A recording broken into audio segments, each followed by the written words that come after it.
And now CRM Audio presents Captain Redlaces Power BI Corner with Business Solutions MVP Scott Sewell.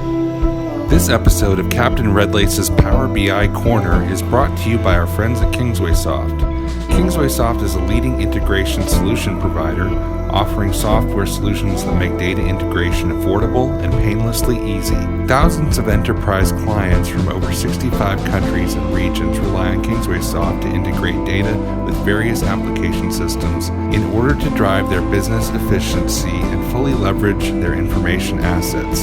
KingswaySoft is a leading provider of Microsoft Dynamics integration software, including Dynamics 365, CRM, AX, NAV, GP, SL, as well as many other applications such as Marketo, Dropbox, QuickBooks, and Salesforce. Whether you need one solution or several, KingswaySoft works easily within the SSIS platform to make your integration process as quick and easy as possible. Many of their clients have seen 3 to 10 times greater data integration performance after switching to the SSIS integration toolkit. We thank KingswaySoft for their support of Captain Redlaces Power BI Corner. Welcome to another episode of Captain Redlaces Power BI Corner. Are you excited? I am. It's good to be back with you again. Great. I'm enjoying this. It's a fun topic area. Yeah. So in the last episode, we talked about the out-of-the-box visualizations and charts versus Power BI, and one of the things you mentioned was one of the things that is different, or one of the things that is in some cases better about the out-of-the-box charts is the security layer. So I thought we should dig into that a little bit more. What is the difference from a user security standpoint, and what are some things you can do to accommodate for that when you're working with Power BI? Yeah, great question, and it's probably worth setting up the question if somebody is listening and they haven't run into maybe they're taking their organization's perspective on security and wondering why am I even bringing this up. But think about it, and let's talk about sort of the different approaches to security within CRM, and then we'll extrapolate from that. We'll talk about how they apply it, how the Power BI piece works from that. So yes, please extrapolate. So imagine two Dynamics 365 users walk into a bar. Right? Stop me if you've heard this one. Two users walk into the bar. They each walk up and log into the exact same CRM organization, and they run the exact same all opportunities report, right? And they run it at exactly the same time. But then if you look at the reports that they run, the reports are very, very different from each other, or the content is very, very different. Well, why would that be? I'm asking you, Joel. Why would that be? It would be because they have different security levels. Could be different security levels. They might even have. What if they have identical security levels? It could be. Well, it could be they're limited by user or business unit, and so they got the same security role but different user context. Yeah, exactly. So, maybe that you and I, if Joel, you and I are working for in the same organization, it might be that the organization is set up that Joel, you can see your opportunities, and Scott, you can see your opportunities, but you guys can't see each other's opportunities unless you happen to share that opportunity with each other, right? So there's all this nuance in terms of slicing and dicing per user that could be applied in an organization, and we'll see that a lot of times in sales organizations. Probably not as much in the service side, case side, but sometimes you see that. And don't even let me get started about inherited reparenting. Oh my goodness, yeah. So you got all these different things that are challenging, and you can be shared with it, you can be added as a resource on a access team.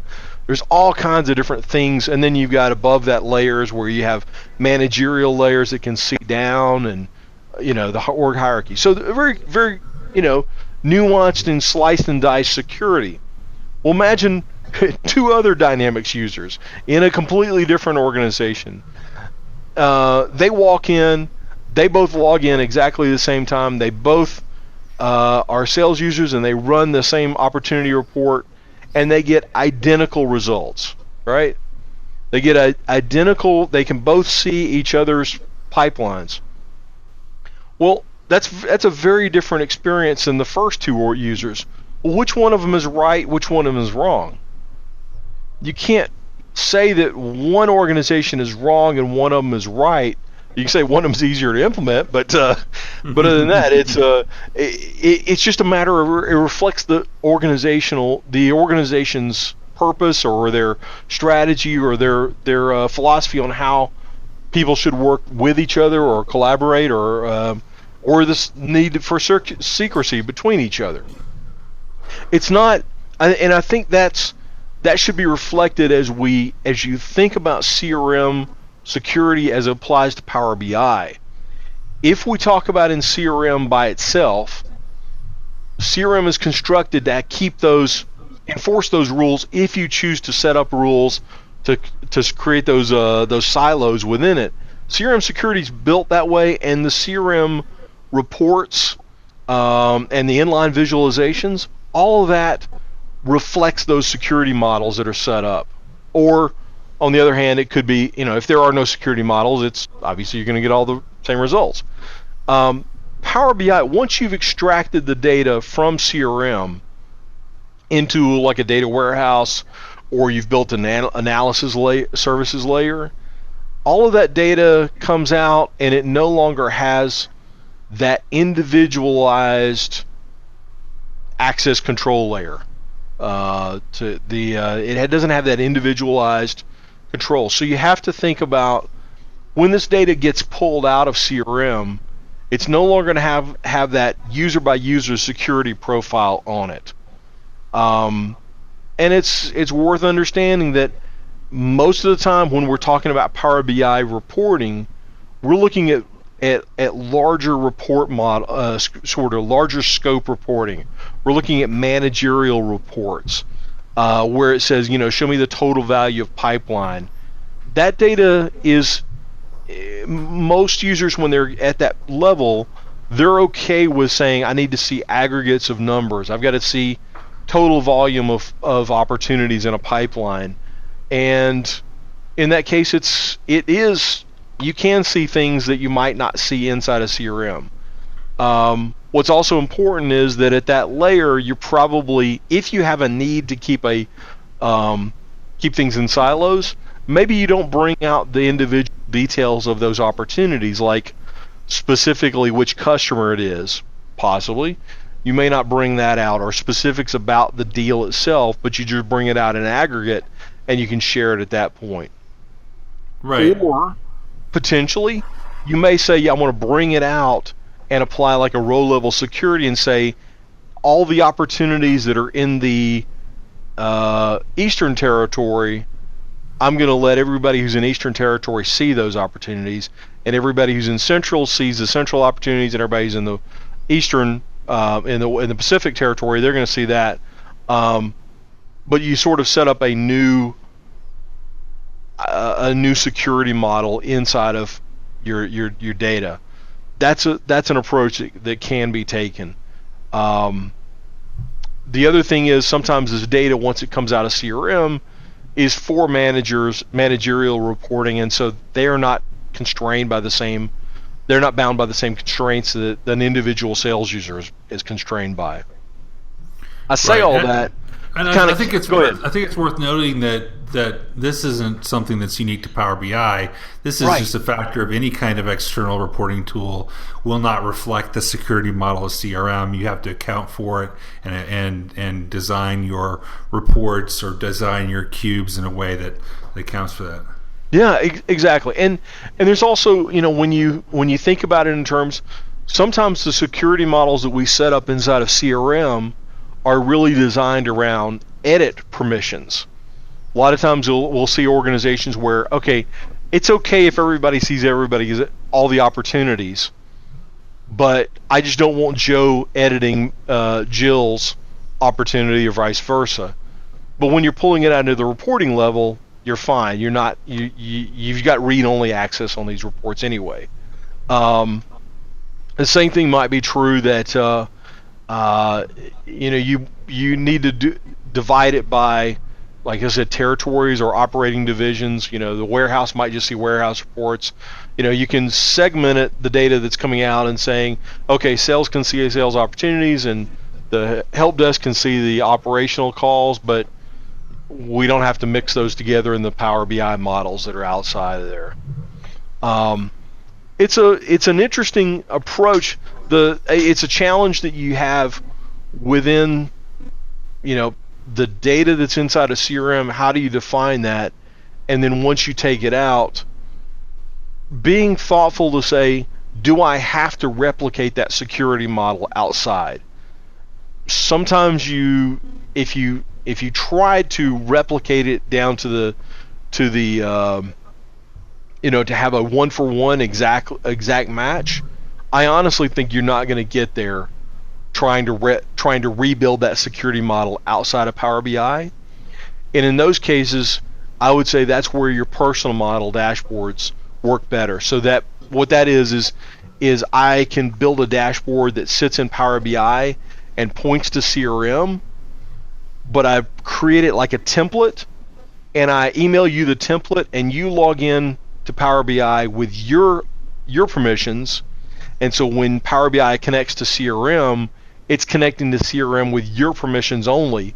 And so in that case, that model gets perpetuated. It's protected so that you can see it based on what you've connected to Power BI, connected Power BI to CRM with. But that's got some scalability challenges with it. It's fine for that type of dashboard, but you don't want that to be the approach that you say we just do that approach and we roll it out corporate wide doing that, because you're gonna miss out on some performance improvements that you could have otherwise.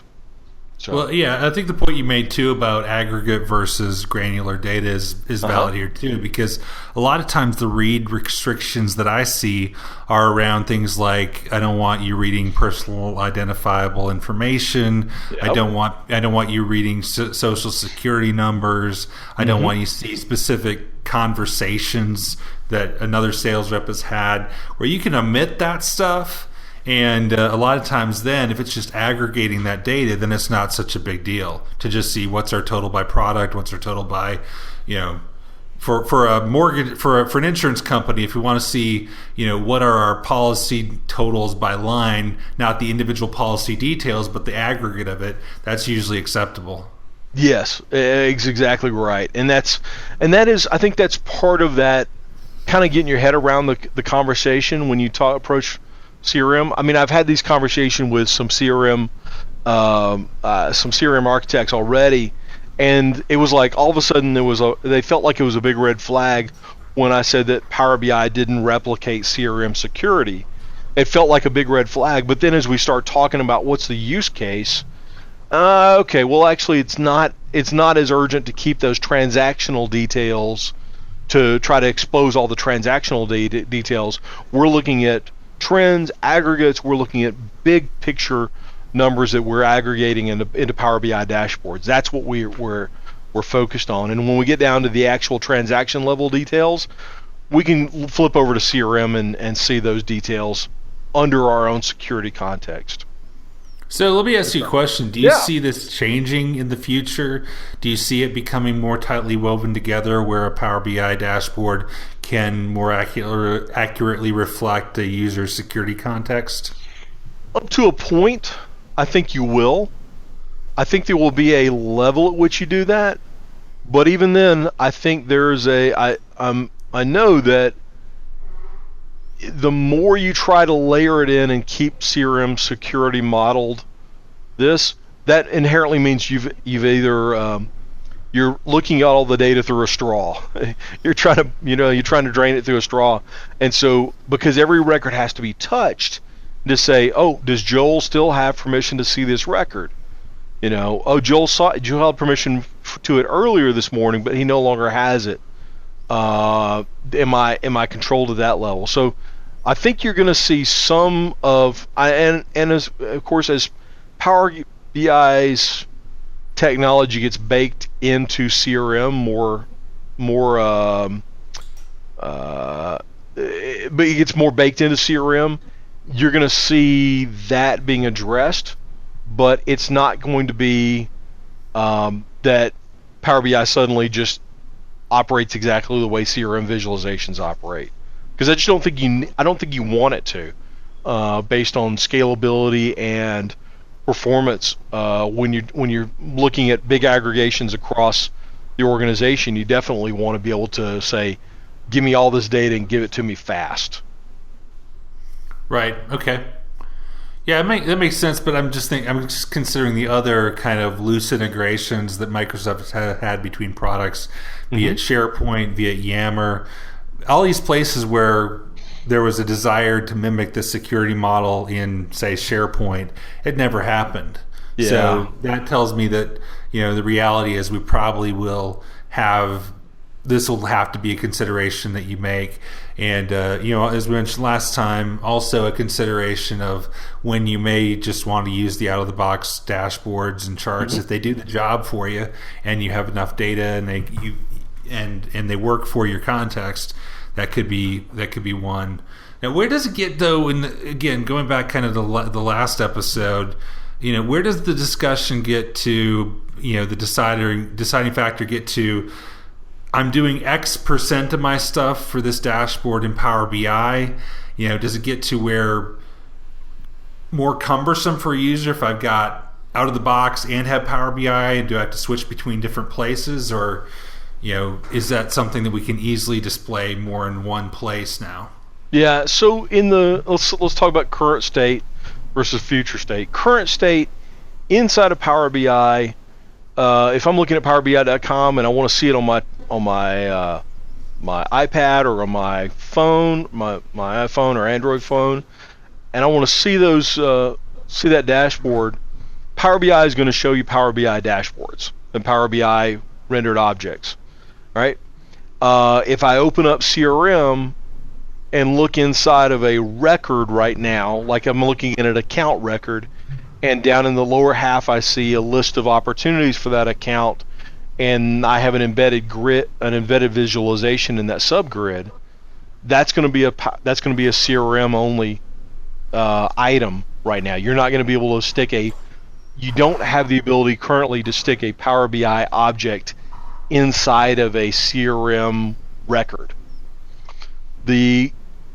Where it gets a little bit blended is I might have a personal dashboard today that I have two tiles from Power BI and 2 tiles from CRM directly in it. I can mix and match inside of a personal dashboard, but that's a personal dashboard.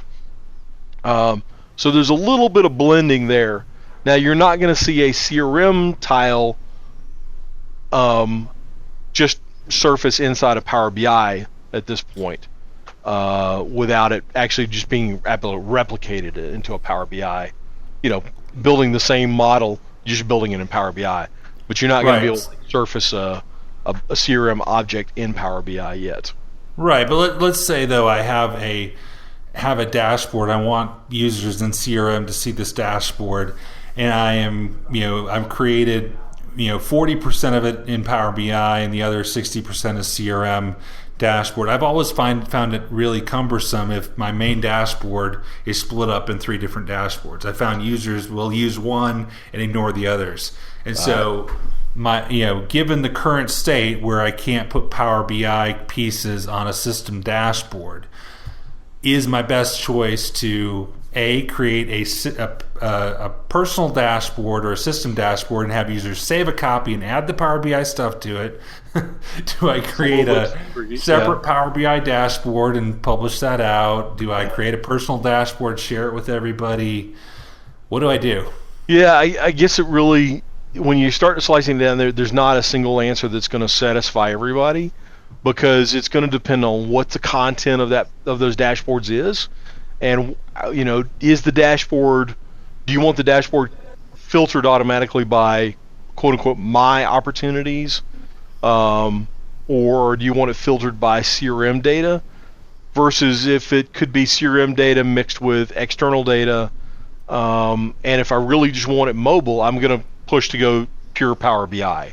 If I'm looking at this, I should probably start with that. If I'm looking at this as a purely mobile approach or our mobile first approach, I'm probably going to start with Power BI just because it does a better job rendering mobile wise than CRM visualizations do.